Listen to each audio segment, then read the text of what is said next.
Hi hello ನಮಸ್ತೆ ಎಲ್ಲರಿಗೂ inform media ಜಗತ್ತು ಚಾನಲಿನ ಮತ್ತೊಂದು ವಿಡಿಯೋಗೆ ಸ್ವಾಗತ ಸುಸ್ವಾಗತ. ಸ್ನೇಹಿತರೆ, ಎಲ್ಲರೂ ಹೇಗಿದ್ದೀರಾ? ಎಲ್ಲರೂ ಚೆನ್ನಾಗಿದ್ದೀರಾ ಅಂದ್ಕೊಂಡಿದ್ದೀನಿ. ನಾನು ಕೂಡ ತುಂಬಾ ಚೆನ್ನಾಗಿದ್ದೀನಿ. ಎಲ್ಲರೂ ಚೆನ್ನಾಗಿದ್ದೀರಾ ಅಂದ್ಕೊಂಡು ಭಾವಿಸ್ಕೊಂಡು ಇವತ್ತಿನ ಒಂದು ವಿಡಿಯೋನ ಶುರು ಮಾಡಿಬಿಡೋಣ.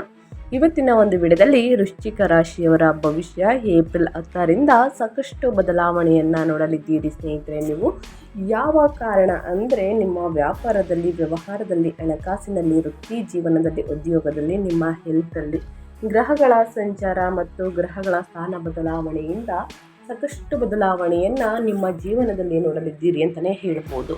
ಅದು ವ್ಯಾಪಾರದಲ್ಲಿ, ವ್ಯವಹಾರದಲ್ಲಿ, ಹಣಕಾಸಿನಲ್ಲಿ, ವೃತ್ತಿ ಜೀವನದಲ್ಲಿ, ಉದ್ಯೋಗದಲ್ಲಿ ಏನೆಲ್ಲ ಬದಲಾವಣೆಯನ್ನು ಗ್ರಹಗಳು ಸೂಚಿಸಲಿದೆ, ಯಾವುದರ ಬಗ್ಗೆ ಮುಂದಿನ ದಿನಗಳಲ್ಲಿ ಎಚ್ಚರಿಕೆ ವಹಿಸಬೇಕು ಅನ್ನೋದನ್ನ ಕಂಪ್ಲೀಟಾಗಿ ಇದೇ ವಿಡಿಯೋದಲ್ಲಿ ತಿಳಿಸ್ಕೊಡ್ತಾ ಹೋಗ್ತೀನಿ. ಇದನ್ನೆಲ್ಲ ತಿಳ್ಕೋಬೇಕು, ಸಣ್ಣ ಪುಟ್ಟ ಪರಿಹಾರಗಳನ್ನೆಲ್ಲ ಫಾಲೋಅಪ್ ಮಾಡಬೇಕು ಅಂದರೆ ಎಲ್ಲೂ ಕೂಡ ವಿಡಿಯೋನ ಸ್ಕಿಪ್ ಮಾಡಬಾರ್ದು. ಅಂದರೆ ವಿಡಿಯೋನ ಕಟ್ ಮಾಡಿ ಓಡಿಸ್ಕೊಂಡೋಗಿ ನೋಡ್ತೀನಿ ಅಂದರೆ ಫುಲ್ ಇನ್ಫಾರ್ಮೇಷನ್ ಅರ್ಥ ಆಗಲ್ಲ. ಸೊ ಹಾಗಾಗಿ ಎಲ್ಲ ವಿಡಿಯೋದಲ್ಲೂ ತಿಳಿಸ್ತಾ ಇರ್ತೀನಿ. ಮೊದಲಿಂದ ಕೊನೆ ತನಕ ವಿಡಿಯೋನ ವಾಚ್ ಮಾಡಿ. ವಿಡಿಯೋದಲ್ಲಿ ಒಳ್ಳೆ ಮಾಹಿತಿ ಸಿಕ್ಕಿದ್ದಲ್ಲಿ ತಪ್ಪದೆ ವಿಡಿಯೋಗೊಂದು ಲೈಕ್ ಕೊಟ್ಟು, ಇನ್ನೂ ನನ್ನ ಚಾನಲ್ನ ಸಬ್ಸ್ಕ್ರೈಬ್ ಮಾಡ್ಕೊಳ್ತಾನೆ ನೋಡ್ತಿದ್ರೆ ಇನ್ಫಾರ್ಮ್ ಮೀಡಿಯಾಗೆ ಸಬ್ಸ್ಕ್ರೈಬ್ ಆಗಿ ನಿಮ್ಮ ಅಭಿಪ್ರಾಯಗಳನ್ನು ಕಮೆಂಟ್ ಬಾಕ್ಸಲ್ಲಿ ತಿಳಿಸಬಹುದು. ಯಾರೆಲ್ಲ ಸಬ್ಸ್ಕ್ರೈಬ್ ಮಾಡಿಕೊಂಡು ಪ್ರತಿನಿತ್ಯ ವಿಡಿಯೋ ವಾಚ್ ಮಾಡ್ತಿದ್ರಾ ಅಂಥವರಿಗೆ ಥ್ಯಾಂಕ್ ಯು ಸೋ ಮಚ್ ಅಂತ ಹೇಳ್ತಾ ವಿಡಿಯೋದ ಕಡೆ ಗಮನ ಕೊಟ್ಬಿಡೋಣ. ಸ್ನೇಹಿತರೆ, ವೃಶ್ಚಿಕ ರಾಶಿಯವರಿಗೆ ಒಟ್ಟಾರೆಯಾಗಿ ಹೇಳಬೇಕು ಅಂದರೆ ಪ್ರಮುಖ ಗ್ರಹಗಳ ಸಂಚಾರ ಹೇಗಿರಲಿದೆ ಅಂದರೆ, ಗ್ರಹ ಮಂಗಳ ಮತ್ತು 1 ಮತ್ತು 6ನೇ ಮನೆಯ ಅಧಿಪತಿ ಲಗ್ನಾಧಿಪತಿ 5ನೇ ಮನೆಯಲ್ಲಿ ಮೀನದಲ್ಲಿ ಏಪ್ರಿಲ್ 2ರಿಂದ ಸಂಚಾರವನ್ನು ಮಾಡಲಿದೆ. ಇದರ ಪ್ರಭಾವ ಹೇಗಿರಲಿದೆ ಅಂದರೆ ಮಾನಸಿಕ ಆತಂಕ, ಕೋಪ, ಮಕ್ಕಳಿಗೆ ಸಂಬಂಧಿಸಿದ ಸಮಸ್ಯೆಗಳು, ಹೊಟ್ಟೆ ಸಂಬಂಧಿತ ತೊಂದರೆಗಳು ಅಂತಲೇ ಹೇಳಬಹುದು. ಇನ್ನು ಶನಿ 3 ಮತ್ತು 4ನೇ ಮನೆಯ ಅಧಿಪತಿ 5ನೇ ಮನೆಯಲ್ಲಿ ಮೀನದಲ್ಲಿ ಸಂಚಾರವನ್ನು ಮಾಡಲಿದೆ. ನಿರಾಶಾವಾದಿ ಆಲೋಚನೆಗಳು, ಪ್ರೇಮ ವ್ಯವಹಾರಗಳಲ್ಲಿ ವಿಳಂಬ, ರಿಯಲ್ ಎಸ್ಟೇಟ್ ಬಗ್ಗೆ ಕಾಳಜಿ ಅಂತಲೇ ಹೇಳಬಹುದು. ಇನ್ನು ಬುಧ 8 ಮತ್ತು 11ನೇ ಮನೆಯ ಅಧಿಪತಿ 5ನೇ ಮನೆಯಲ್ಲಿ ಸ್ನೇಹಿತರೆ ನೀಚ ಸ್ಥಿತಿಯಲ್ಲಿ ಸಂಚಾರವನ್ನು ಮಾಡಲಿದೆ. ಏಪ್ರಿಲ್ 11ರಿಂದ ಹೂಡಿಕೆಯ ನಷ್ಟಗಳು, ಸ್ನೇಹಿತರೊಂದಿಗೆ ತಪ್ಪು ಗ್ರಹಿಕೆಗಳು, ವಿದ್ಯಾರ್ಥಿಗಳಿಗೆ ಏಕಾಗ್ರತೆಯ ಕೊರತೆ ಅಂತಲೇ ಹೇಳಬಹುದು. ಇನ್ನು ಅದೇ ರೀತಿ ಸೂರ್ಯ 10ನೇ ಮನೆಯ ಅಧಿಪತಿ ಸ್ನೇಹಿತರೆ, ಅದರ ಜೊತೆಗೆ 6ನೇ ಮನೆಯ ಉಚ್ಚ ಸ್ಥಿತಿಯಲ್ಲಿ ಸಂಚಾರವನ್ನು ಮಾಡಲಿದೆ. ಏಪ್ರಿಲ್ 14ರಿಂದ ಸಂಚಾರ ಅಮೋಘ ವೃತ್ತಿ ಯಶಸ್ಸು ಮತ್ತು ಶತ್ರುಗಳ ನಾಶ, ಅನುಕೂಲಕರ ಸರ್ಕಾರಿ ವ್ಯವಹಾರಗಳು ಅಂತಲೇ ಹೇಳಬಹುದು. ಇನ್ನು ಶುಕ್ರ 7 ಮತ್ತು 12ನೇ ಮನೆಯ ಅಧಿಪತಿ 7ನೇ ಮನೆಯಲ್ಲಿ ಸ್ವಕ್ಷೇತ್ರದಲ್ಲಿ ಏಪ್ರಿಲ್ 19ರಿಂದ ಸಂಚಾರವನ್ನು ಮಾಡಲಿದೆ. ಮಾಲವ್ಯ ಯೋಗ, ವೈವಾಹಿಕ ಆನಂದ, ವ್ಯಾಪಾರ ವಿಸ್ತರಣೆ, ವಿದೇಶಿ ಪ್ರಯಾಣ ಅಂತಲೇ ಹೇಳ್ಬೋದು. ಇದು ಗ್ರಹಗಳ ಸಂಚಾರ ಮತ್ತು ಗ್ರಹಗಳ ಸ್ಥಾನ ಬದಲಾವಣೆ, ಅದರಿಂದಾಗುವಂತಹ ಪ್ರಭಾವ ವೃಶ್ಚಿಕ ರಾಶಿಯವರಿಗೆ ಅಂತಲೇ ಹೇಳ್ಬೋದು ಸ್ನೇಹಿತರೆ. ಇನ್ನು ಒಟ್ಟಾರೆಯಾಗಿ ಹೇಳಬೇಕು ಅಂದರೆ ಈ ತಿಂಗಳಲ್ಲಿ ಏನೆಲ್ಲ ಬದಲಾವಣೆಯನ್ನು ನೋಡಲಿದ್ದೀರಿ, ಯಾವುದರ ಬಗ್ಗೆ ಎಚ್ಚರಿಕೆ ವಹಿಸಬೇಕು ಅಂದರೆ, ಏಪ್ರಿಲ್ 14ರಂದು ನಿಮ್ಮ 10ನೇ ಮನೆಯ ಕರ್ಮಾಧಿಪತಿ ನಿಮ್ಮ 6ನೇ ಮನೆಯಲ್ಲಿ ಮೇಷರಾಶಿಯಲ್ಲಿ ಉಚ್ಚ ಸ್ಥಿತಿಯನ್ನು ತಲುಪುತ್ತಾನೆ. ಇದು ನಿಮ್ಮ ವೃತ್ತಿಪರ ಜೀವನದಲ್ಲಿ ಒಂದು ಬೃಹತ್ ತಿರುವನ್ನು ಸೂಚಿಸುತ್ತದೆ ವೃಶ್ಚಿಕ ರಾಶಿಯವರಿಗೆ. ಇನ್ನು ಕಚೇರಿಯಲ್ಲಿ ನಿಮ್ಮ ಶತ್ರುಗಳು ನಿಮ್ಮ ಮುಂದೆ ನಿಲ್ಲಲು ಸಾಧ್ಯವಾಗುವುದಿಲ್ಲ. ಇದಲ್ಲದೆ ಏಪ್ರಿಲ್ 19ರಂದು ನಿಮ್ಮ 7ನೇ ಅಧಿಪತಿ ಶುಕ್ರನು ತನ್ನ ಸ್ವಂತ ರಾಶಿಯಾದ ವೃಷಭವನ್ನು ಪ್ರವೇಶಿಸುತ್ತಾನೆ. ಇದು ನಿಮ್ಮ ಪಾಲುದಾರಿಕೆ ವ್ಯವಹಾರಗಳನ್ನು ಗಗನಕ್ಕೇರಿಸುತ್ತದೆ ಮತ್ತು ನಿಮ್ಮ ವೈವಾಹಿಕ ಜೀವನಕ್ಕೆ ಮತ್ತೆ ವಸಂತದ ಅರಳುವಿಕೆಯನ್ನು ತರುತ್ತದೆ ಅಂತಲೇ ಹೇಳಬಹುದು. ಅದೇ ರೀತಿ ಒಟ್ಟಾರೆಯಾಗಿ ಹೇಳಬೇಕು ಅಂದರೆ ಈ ತಿಂಗಳು ಅಂದರೆ ಏಪ್ರಿಲ್ ತಿಂಗಳು 2026 ಆಂತರಿಕ ಸಂಘರ್ಷಗಳು ಮತ್ತು ವೃತ್ತಿ ಜೀವನದಲ್ಲಿ ಐತಿಹಾಸಿಕ ಯಶಸ್ಸು ಸ್ನೇಹಿತರೆ. ಏಪ್ರಿಲ್ 2026 ವೃಶ್ಚಿಕ ರಾಶಿಯವರ ಮಾನಸಿಕ ಸ್ಥೈರ್ಯವನ್ನು ಆಳವಾಗಿ ಪರೀಕ್ಷಿಸುವ ತಿಂಗಳಾಗಿದೆ. ಅದೇ ಸಮಯದಲ್ಲಿ ಅವರಿಗೆ ಅದ್ಭುತವಾದ ವಿಜಯಗಳನ್ನು ಸಹ ನೀಡುತ್ತದೆ. ಹೊಸ ಶೈಕ್ಷಣಿಕ ವರ್ಷದ ಆರಂಭದೊಂದಿಗೆ ಸ್ನೇಹಿತರೆ, ಏಪ್ರಿಲ್ 10ರಂದು ನಿಮ್ಮ ಲಗ್ನಾಧಿಪತಿಯಾದಂತಹ ಮಂಗಳನು ನಿಮ್ಮ 5ನೇ ಮನೆಯಾದ ಮೀನರಾಶಿಯನ್ನು ಪ್ರವೇಶಿಸುತ್ತಾನೆ.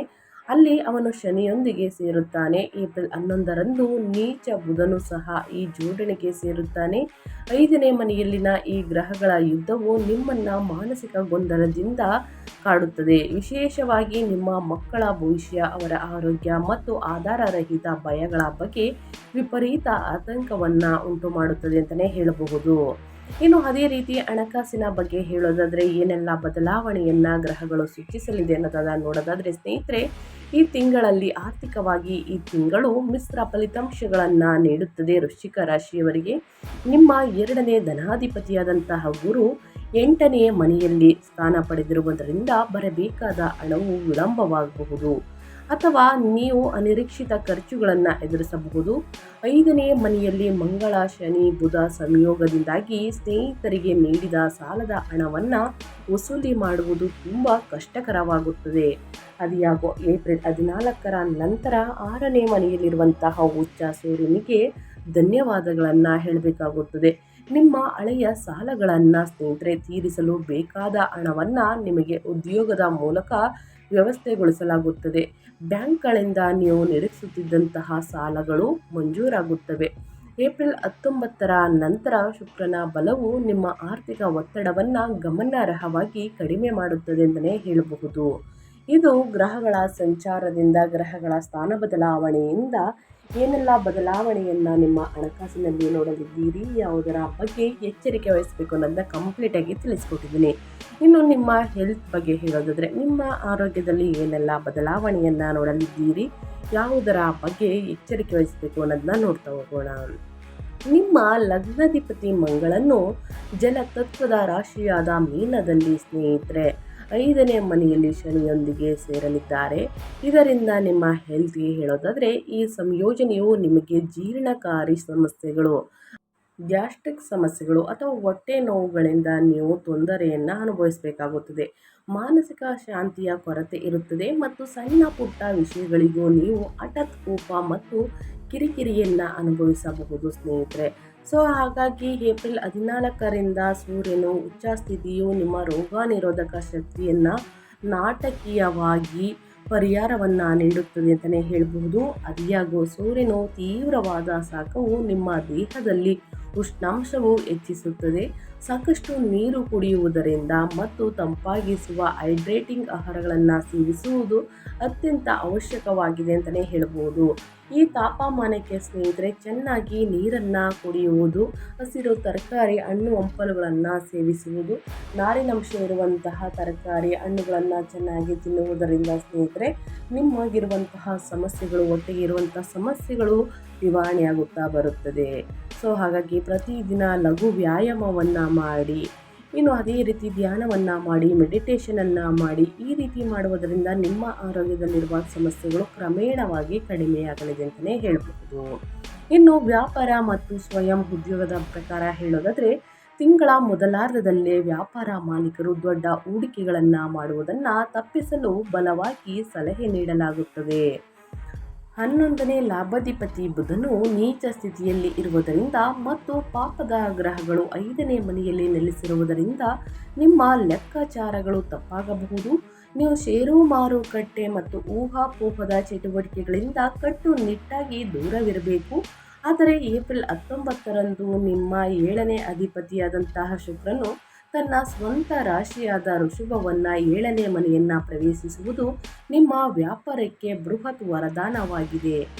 ಈ ಸಂಯೋಜನೆಯು ಮಾಲವ್ಯ ಯೋಗವನ್ನು ಸೃಷ್ಟಿಸುತ್ತದೆ. ಇದು ನಿಮ್ಮ ಉದ್ಯಮದಲ್ಲಿ ಅಸಾಧಾರಣ ಬೆಳವಣಿಗೆಯನ್ನು ಪ್ರಚೋದಿಸುತ್ತದೆ. ಹೊಸ ಪಾಲುದಾರಿಕೆಗಳು ಹೆಚ್ಚು ಲಾಭದಾಯಕವೆಂದು ಸಾಬೀತುಪಡಿಸುತ್ತದೆ. ಇದು ಸೌಂದರ್ಯ, ಫ್ಯಾಷನ್, ಹೋಟೆಲ್ ಮತ್ತು ಐಷಾರಾಮಿ ವಲಯಗಳಲ್ಲಿನ ಉದ್ಯಮಿಗಳಿಗೆ ಅಸಾಧಾರಣ ಲಾಭವನ್ನು ಗಳಿಸುವಂತಹ ಅವಧಿಯಾಗಿದೆ ಅಂತಲೇ ಹೇಳಬಹುದು. ಒಟ್ಟಾರೆಯಾಗಿ ಹೇಳಬೇಕು ಅಂದರೆ ನಿಮ್ಮ ಬಿಸ್ನೆಸ್ಸಲ್ಲಿ ಏನೆಲ್ಲ ಬದಲಾವಣೆಯನ್ನು ನೋಡಲಿದ್ದೀರಿ, ಯಾವುದರ ಬಗ್ಗೆ ಎಚ್ಚರಿಕೆ ವಹಿಸಬೇಕು ಅನ್ನೋದನ್ನ ಕಂಪ್ಲೀಟಾಗಿ ತಿಳಿಸ್ಕೊಟ್ಟಿದ್ದೀನಿ ಸ್ನೇಹಿತರೆ ವೃಶ್ಚಿಕ ರಾಶಿಯವರಿಗೆ. ಇನ್ನು ಕುಟುಂಬ ಮತ್ತು ವೈಯಕ್ತಿಕ ಸಂಬಂಧಗಳ ಬಗ್ಗೆ ಹೇಳೋದಾದರೆ ಕೌಟುಂಬಿಕ ಜೀವನವು ನಿಮ್ಮ ಪ್ರಾಥಮಿಕ ಆಲೋಚನೆಗಳು ನಿಮ್ಮ ಮಕ್ಕಳ ಸುತ್ತುವಂತಹ ತಿಂಗಳು ಇದಾಗಿದೆ ಅಂತಲೇ ಹೇಳಬಹುದು.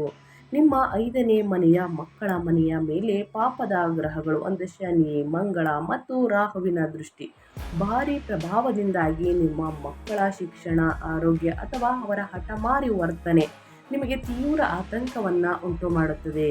ನೀವು ಅವರನ್ನು ಅತ್ಯಂತ ತಾಳ್ಮೆಯಿಂದ ನಿಭಾಯಿಸಬೇಕಾಗುತ್ತದೆ ಸ್ನೇಹಿತರೆ. ಇನ್ನು ವೈವಾಹಿಕ ಜೀವನಕ್ಕೆ ಸಂಬಂಧಿಸಿದಂತೆ ಏಪ್ರಿಲ್ 19ರವರೆಗೆ ನಿಮ್ಮ ಸಂಗಾತಿಯೊಂದಿಗೆ ಸಣ್ಣ ಪುಟ್ಟ ವಾದ ವಿವಾದಗಳು ಬರಬಹುದಾದರೂ ಏಪ್ರಿಲ್ 19ರಂದು 7ನೇ ಮನೆ ಅಂತಂದರೆ ಧನಾಧಿಪತಿ ಶುಕ್ರನು ತನ್ನ ಸ್ವಂತ ರಾಶಿಯನ್ನು ಪ್ರವೇಶಿಸುವುದು ಅದ್ಭುತ ಸುದ್ದಿಯಾಗಿದೆ. ಗಂಡ ಮತ್ತು ಹೆಂಡತಿಯ ನಡುವೆ ಪ್ರೀತಿ ಮತ್ತು ವಾತ್ಸಲ್ಯವು ಸ್ನೇಹಿತರೆ ಹೆಚ್ಚು ಪಟ್ಟು ಹೆಚ್ಚಾಗುತ್ತದೆ ಅಂತಲೇ ಹೇಳ್ಬೋದು. ನೀವಿಬ್ಬರು ಒಟ್ಟಿಗೆ ಸೇರಿ ಐಷಾರಾಮಿ ರಜೆಗಳಿಗೆ ಅಥವಾ ಶಾಪಿಂಗ್ ಪ್ರವಾಸಗಳಿಗೆ ಹೋಗಬಹುದು. ಅವಿವಾಹಿತರಿಗೆ ಅತ್ಯುತ್ತಮ ವಿವಾಹ ಸಂಬಂಧಗಳು ಅಂತಿಮಗೊಳ್ಳಬಹುದು ಸ್ನೇಹಿತರೆ. ನಿಂತು ಹೋಗಿದ್ದಂತಹ ಕಾರ್ಯಗಳು ಪುನಃ ಪ್ರಾರಂಭಗೊಳ್ಬೋದು ಸ್ನೇಹಿತರೆ. ಶುಭ ಕಾರ್ಯಗಳು ಮನೆಯಲ್ಲಿ ಸ್ನೇಹಿತರೆ, ಇದರಿಂದ ಸಂತೋಷ ನೆಮ್ಮದಿ ನೆಲೆಸಲಿದೆ ಅಂತಲೇ ಹೇಳ್ಬೋದು ವೃಶ್ಚಿಕ ರಾಶಿಯವರಿಗೆ. ಇನ್ನು ಉದ್ಯೋಗ ಮತ್ತು ವೃತ್ತಿ ಬಗ್ಗೆ ಹೇಳೋದಾದರೆ ನಿಮ್ಮ ಕೆರಿಯರಲ್ಲಿ ಏನೆಲ್ಲ ಬದಲಾವಣೆಯನ್ನು ಈ ತಿಂಗಳಲ್ಲಿ ನೋಡಲಿದ್ದೀರಿ, ಯಾವುದರ ಬಗ್ಗೆ ಎಚ್ಚರಿಕೆ ವಹಿಸಬೇಕು ಅಂದರೆ ಏಪ್ರಿಲ್ ತಿಂಗಳು ಉದ್ಯೋಗಸ್ಥ ವೃತ್ತಿಪರರಿಗೆ ಅದ್ಭುತ ಅವಕಾಶಗಳನ್ನು ತರುತ್ತದೆ. ಏಪ್ರಿಲ್ 14ರಂದು ನಿಮ್ಮ 10ನೇ ಮನೆಯ ಅಧಿಪತಿಯಾದಂತಹ ವೃತ್ತಿಕಾರಕ ಸೂರ್ಯ ನಿಮ್ಮ 6ನೇ ಮನೆಯಲ್ಲಿ ರೋಗ ಶತ್ರು ಸೇವೆಯ ಮನೆ ಅಂತಲೇ ಹೇಳ್ಬೋದು ಉಚ್ಚ ಸ್ಥಿತಿಯನ್ನು ತಲುಪುತ್ತಾನೆ. ಜ್ಯೋತಿಷ್ಯ ತತ್ವಗಳ ಪ್ರಕಾರ ಪಾಪದ ಗ್ರಹವು ಪಾಪದ ಸ್ಥಾನದಲ್ಲಿ ಅಂದರೆ 6ನೇ ಮನೆಯಲ್ಲಿ ಸ್ನೇಹಿತರೆ ಉಚ್ಚನಾಗುವುದು ಅಸಾಧಾರಣವಾದ ಶತ್ರು ಜಯವನ್ನು, ಶತ್ರುಗಳ ಮೇಲೆ ಸಂಪೂರ್ಣ ವಿಜಯ ನೀಡುತ್ತದೆ ಅಂತಲೇ ಹೇಳಬಹುದು. ಹಿಂದೆ ಅಸ್ತಿತ್ವದಲ್ಲಿದ್ದಂತಹ ಯಾವುದೇ ಆಫೀಸ್ ಪಾಲಿಟಿಕ್ಸ್ ಅಥವಾ ಪಿತೂರಿಗಳು ಸಂಪೂರ್ಣವಾಗಿ ಚೂರು ಚೂರಾಗುತ್ತವೆ. ನಿಮ್ಮ ಮೇಲಧಿಕಾರಿಗಳು ನಿಮ್ಮ ಕಾರ್ಯಕ್ಷಮತೆಯಿಂದ ಸ್ನೇಹಿತರೆ ಮಂತ್ರಮುಗ್ಧರಾಗುತ್ತಾರೆ ಅಂತಲೇ ಹೇಳಬಹುದು ಮತ್ತು ನಿಮಗೆ ಬಡ್ತಿ ಅಥವಾ ಇನ್ಕ್ರಿಮೆಂಟನ್ನು ಪ್ರಕಟಿಸುತ್ತಾರೆ. ಸರ್ಕಾರಿ ನೌಕರರು ಅಥವಾ ರಕ್ಷಣೆ, ಪೊಲೀಸ್ ಮತ್ತು ವೈದ್ಯಕೀಯ ಕ್ಷೇತ್ರಗಳಲ್ಲಿ ಕೆಲಸ ಮಾಡುವವರು ಅಸಾಧಾರಣ ಅಧಿಕಾರವನ್ನು ಪಡೆಯುತ್ತಾರೆ. ಆದಾಗ್ಯೂ 5ನೇ ಮನೆಯಿಂದ ಮಂಗಳನ ದೃಷ್ಟಿಯಿಂದಾಗಿ ನಿಮ್ಮ ಆಲೋಚನೆಗಳು ಬಹಳ ವೇಗವಾಗಿ ಚಲಿಸುತ್ತವೆ. ಅವುಗಳನ್ನು ಕಾರ್ಯಗತಗೊಳಿಸುವಾಗ ನಿಮ್ಮ ಸಹೋದ್ಯೋಗಿಗಳನ್ನು ನಿಮ್ಮೊಂದಿಗೆ ವಿಶ್ವಾಸಕ್ಕೆ ತೆಗೆದುಕೊಂಡು ಹೋಗುವುದು ಬಹಳ ಅಂದರೆ ಬಹಳ ಮುಖ್ಯ ಸ್ನೇಹಿತರೆ. ಒಟ್ಟಾರೆಯಾಗಿ ನಿಮ್ಮ ಕೆರಿಯರ್, ಬಿಸ್ನೆಸ್ ಮತ್ತು ನಿಮ್ಮ ಫೈನಾನ್ಸ್ ಬಗ್ಗೆ ಹೇಳೋದಾದರೆ ಏನೆಲ್ಲ ಬದಲಾವಣೆಯನ್ನು, ನಿಮ್ಮ ಫ್ಯಾಮಿಲಿಯಲ್ಲಿ, ನಿಮ್ಮ ಹೆಲ್ತಲ್ಲಿ ಏನೆಲ್ಲ ಬದಲಾವಣೆಯನ್ನು ನೋಡಲಿದ್ದೀರಿ ಅನ್ನೋದನ್ನ ಒಟ್ಟಾರೆಯಾಗಿ ತಿಳಿಸ್ಕೊಟ್ಟಿದ್ದೀನಿ. ಇನ್ನು ಅದೇ ರೀತಿ ಸ್ನೇಹಿತರೆ ಎಜುಕೇಷನ್ ಬಗ್ಗೆ ಹೇಳೋದಾದರೆ, ಶಿಕ್ಷಣ ಮತ್ತು ವಿದ್ಯಾರ್ಥಿಗಳ ಬಗ್ಗೆ ಹೇಳೋದಾದರೆ ಏನೆಲ್ಲ ಬದಲಾವಣೆಯನ್ನು ಗ್ರಹಗಳು ಸೂಚಿಸಲಿದೆ, ಯಾವುದರ ಬಗ್ಗೆ ಎಚ್ಚರಿಕೆ ವಹಿಸಬೇಕು ಅನ್ನೋದನ್ನ ನೋಡ್ತಾ ಹೋಗೋಣ. ವಿದ್ಯಾರ್ಥಿಗಳಿಗೆ ಇದು ಅತ್ಯಂತ ಕಷ್ಟಕರವಾದ ಅವಧಿಯಾಗಿದೆ. ಶಿಕ್ಷಣದ 5ನೇ ಮನೆಯ ತೀವ್ರವಾದ ಪಾಪದ ಗ್ರಹಗಳಿಂದ ಆವೃತವಾಗಿದೆ ಮತ್ತು ಶಿಕ್ಷಣದ ಕಾರಕನಾದ ಬುಧನು ನೀಚನಾಗಿದ್ದಾನೆ. ಅಧ್ಯಯನದಲ್ಲಿ ಏಕಾಗ್ರತೆ ಸಂಪೂರ್ಣವಾಗಿ ಇರುವುದಿಲ್ಲ ಮತ್ತು ಕೆಟ್ಟ ಅಭ್ಯಾಸಗಳಿಗೆ ಬಲಿಯಾಗುವ ಅಪಾಯವಿದೆ. ಆದಾಗ್ಯೂ ಏಪ್ರಿಲ್ 14ರ ನಂತರ 6ನೇ ಮನೆಯಲ್ಲಿರುವಂತಹ ಸೂರ್ಯನ ಪ್ರಬಲ ಶಕ್ತಿಯಿಂದಾಗಿ ವೈದ್ಯಕೀಯ, ಎಂಜಿನಿಯರಿಂಗ್ ಅಥವಾ ಸರ್ಕಾರಿ ವಲಯಗಳಲ್ಲಿ ಸ್ಪರ್ಧಾತ್ಮಕ ಪರೀಕ್ಷೆಗಳಿಗೆ ತಯಾರಿಯನ್ನು ನಡೆಸುತ್ತಿರುವಂತಹ ವಿದ್ಯಾರ್ಥಿಗಳು ತಮ್ಮ ಪ್ರಯತ್ನಗಳನ್ನು ಮೀರಿದ ಅದ್ಭುತ ರ್ಯಾಂಕ್ಗಳು ಮತ್ತು ವಿಜಯಗಳನ್ನು ಸಾಧಿಸುತ್ತಾರೆ ಸ್ನೇಹಿತರೆ. ಒಟ್ಟಾರೆಯಾಗಿ ಹೇಳಬೇಕು ಅಂತಂದರೆ ವಿದ್ಯಾರ್ಥಿಗಳಿಗೆ ಕಷ್ಟಪಟ್ಟಿದ್ದಲ್ಲಿ ಉನ್ನತ ಫಲಿತಾಂಶವನ್ನು ಗಳಿಸುವುದಕ್ಕೆ 100% ನಿಮಗೆ ಸ್ನೇಹಿತರೆ ಮುಂದಿನ ದಿನಗಳಲ್ಲಿ ಅದೃಷ್ಟವನ್ನು ಪಡೆದುಕೊಳ್ಳಲಿದ್ದೀರಿ. ಸೊ ಹಾಗಾಗಿ ನಾನು ಎಲ್ಲ ವಿದ್ಯಾರ್ಥಿಗಳಿಗೂ ಹೇಳುವುದು ಒಂದೇ, ಒಂದು ವೇಳಾಪಟ್ಟಿಯನ್ನು ರಚಿಸಿ ಸರಿಯಾದ ಸಮಯಕ್ಕೆ ಕೂತು ಅಧ್ಯಯನವನ್ನು ಮಾಡಿ, ಗುರು ಹಿರಿಯರನ್ನು ಗೌರವಿಸಿ, ತಂದೆ ತಾಯಿಯ ಮಾತನ್ನು ಪಾಲಿಸಿ, ಖಂಡಿತವಾಗಿಯೂ ಮುಂದಿನ ದಿನಗಳಲ್ಲಿ ಸ್ನೇಹಿತರೆ ಮೇಲೆ ಬರ್ತೀರಾ. ಮುಂದಿನ ದಿನಗಳಲ್ಲಿ ಅದೃಷ್ಟ ನಿಮಗಾಗಿ ಕಾದಿದೆ ಅಂತಲೇ ಹೇಳ್ಬೋದು. ಶ್ರದ್ಧಾ ಭಕ್ತಿಯಿಂದ ಕೂತ್ಕೊಂಡು ಓದಿ ಸ್ನೇಹಿತರೆ, ಖಂಡಿತವಾಗಿಯೂ ಒಳ್ಳೆಯ ಮಾರ್ಕ್ಸನ್ನು ತೆಗಿತೀರಾ, ಅಂಕಗಳನ್ನು ಗಳಿಸ್ತೀರಾ ಅಂತ ಹೇಳ್ತಾ, ಈ ತಿಂಗಳಲ್ಲಿ ಕಷ್ಟಗಳು, ಸಮಸ್ಯೆಗಳು ಎದುರಾಗಿದ್ದಲ್ಲಿ ವೃಶ್ಚಿಕ ರಾಶಿಯವರು ಏನೆಲ್ಲ ಪರಿಹಾರಗಳನ್ನು ಮಾಡಿದರೆ ಒಳಿತಾಗಲಿದೆ ಅನ್ನೋದನ್ನ ತಿಳಿಸ್ಕೊಡ್ತಾ ಹೋಗ್ತೀನಿ. ಆದಷ್ಟು ಸಣ್ಣ ಪುಟ್ಟ ಪರಿಹಾರ, ಶಕ್ತಿಶಾಲಿಯಾದಂತಹ ಪರಿಹಾರ. ಏಪ್ರಿಲ್ 2026ರ ವೇದ ಜ್ಯೋತಿಷ್ಯದ ಪರಿಹಾರಗಳನ್ನು ಹೇಳೋದಾದರೆ, ನಿಮ್ಮ 5ನೇ ಮನೆಯಲ್ಲಿನ ಮಂಗಳ, ಶನಿ, ಬುಧ ದೋಷಗಳನ್ನು ಹೋಗಲಾಡಿಸಲು ಮತ್ತು ಉಚ್ಚ ಸೂರ್ಯ ಹಾಗೂ ಶುಕ್ರನ ಆಶೀರ್ವಾದವನ್ನು ಆಹ್ವಾನಿಸಲು ಈ ಪರಿಹಾರಗಳನ್ನು ಅಭ್ಯಾಸವನ್ನು ಮಾಡಿ. ಮೊದಲನೇದಾಗಿ ಅರಳಿ ಮರದ ಕೆಳಗೆ ಸಾಸಿವೆ ಎಣ್ಣೆಯಿಂದ ದೀಪವನ್ನು ಹಚ್ಚಿ ಪ್ರದಕ್ಷಿಣೆಯನ್ನು 3 ಬಾರಿ ಹಾಕಿ ಸ್ನೇಹಿತರೆ ಶನಿ ಸ್ತೋತ್ರವನ್ನು ಹೇಳುವುದರಿಂದ ನಿಮ್ಮ ಆರೋಗ್ಯದಲ್ಲಿರುವಂತಹ ಸಮಸ್ಯೆಗಳು ಕ್ರಮೇಣವಾಗಿ ಕಡಿಮೆಯಾಗಲಿದೆ. ಇನ್ನು ಸುಬ್ರಹ್ಮಣ್ಯ ಸ್ವಾಮಿಯ ಆರಾಧನೆ. ನಿಮ್ಮ ಲಗ್ನಾಧಿಪತಿಯಾದಂತಹ ಮಂಗಳನನ್ನು ಪೂಜಾ ಸ್ಥಿರಗೊಳಿಸಲು ಸ್ನೇಹಿತರೆ ಮತ್ತು ಮಕ್ಕಳಿಗೆ ಸಂಬಂಧಿಸಿದ ಅಡೆತಡೆಗಳನ್ನು ತೆಗೆದುಹಾಕಲು ಪ್ರತಿ ಮಂಗಳವಾರ ಸುಬ್ರಹ್ಮಣ್ಯ ಅಷ್ಟಕಮನ್ನು ಪಠಿಸಿ. ಇನ್ನು ದಕ್ಷಿಣಾಮೂರ್ತಿ ಸ್ತೋತ್ರ. 8ನೇ ಮನೆಯಲ್ಲಿರುವ ಗುರು ಮತ್ತು ನೀಚ ಬುಧನಿಂದ ಉಂಟಾಗುವ ಶೈಕ್ಷಣಿಕ ಮತ್ತು ಆರ್ಥಿಕ ಅಡೆತಡೆಗಳನ್ನು ನಿವಾರಿಸಲು ಗುರುವಾರದಂದು ದತ್ತಾತ್ರೇಯ ಅಥವಾ ದಕ್ಷಿಣಾಮೂರ್ತಿಯನ್ನು ಪೂಜಿಸಿ ನಿಮ್ಮ ಸಮಸ್ಯೆಗಳು ಕ್ರಮೇಣವಾಗಿ ಕಡಿಮೆಯಾಗಲಿದೆ. ಇನ್ನು ದಾನ ಮತ್ತು ಧರ್ಮದ ಪ್ರಕಾರ ಹೇಳೋದಾದರೆ ಮಾನಸಿಕ ಒತ್ತಡವನ್ನು ಕಡಿಮೆ ಮಾಡಲು ಶನಿವಾರದಂದು ದೃಷ್ಟಿಹೀನರಿಗೆ ಅಥವಾ ವೃದ್ಧರಿಗೆ ಆಹಾರವನ್ನು ದಾನ ಮಾಡಿ. ಇದು 5ನೇ ಮನೆಯ ಶನಿ ದೋಷವನ್ನು ತಟಸ್ಥಗೊಳಿಸುತ್ತದೆ. ಸ್ನೇಹಿತರೆ, ಈ ಸಣ್ಣ ಪುಟ್ಟ ಪರಿಹಾರವನ್ನು ವೃಶ್ಚಿಕ ರಾಶಿಯವರು ಮಾಡಿದ್ದಲ್ಲಿ ಖಂಡಿತವಾಗಿಯೂ ನಿಮ್ಮ ಸಮಸ್ಯೆಗಳು ಕ್ರಮೇಣವಾಗಿ ಕಡಿಮೆಯಾಗಲಿದೆ ಅಂತಲೇ ಹೇಳ್ಬೋದು. ಸೊ ಹಾಗಾಗಿ ಈ ಸಣ್ಣ ಪುಟ್ಟ ಪರಿಹಾರವನ್ನು ಪ್ರತಿಯೊಬ್ಬರೂ ಮಾಡ್ಬೋದು, ಮಾಡಿ ಅಂತ ಹೇಳ್ತಾ ನಾನು ವಿಡಿಯೋನ ಎಂಡ್ ಮಾಡ್ತಾ ಇದ್ದೀನಿ. ದಯವಿಟ್ಟು ಇವತ್ತಿನ ಒಂದು ವಿಡಿಯೋದಲ್ಲಿ ವೃಶ್ಚಿಕ ರಾಶಿಯವರಿಗೆ ಒಳ್ಳೆಯ ಮಾಹಿತಿ ಸಿಕ್ಕಿದ್ದಲ್ಲಿ, ಈ ವಿಡಿಯೋ ಯೂಸ್ಫುಲ್ ಅನಿಸಿದ್ದಲ್ಲಿ ದಯವಿಟ್ಟು ವಿಡಿಯೋಗೆ ಲೈಕ್ ಮಾಡೋದನ್ನ ಮರ್ತಿದ್ರೆ ಲೈಕ್ ಮಾಡಿ. ಇನ್ನೂ ನನ್ನ ಚಾನಲ್ನ ಸಬ್ಸ್ಕ್ರೈಬ್ ಮಾಡ್ಕೊಳ್ದೇ ನೋಡ್ತಿದ್ರೆ ಇನ್ಫಾ ಮೀಡಿಯಾಗೆ ಸಬ್ಸ್ಕ್ರೈಬ್ ಮಾಡಿ ನಿಮ್ಮ ಅಭಿಪ್ರಾಯಗಳನ್ನು ಕಮೆಂಟ್ ಬಾಕ್ಸಲ್ಲಿ ತಿಳಿಸಬಹುದು.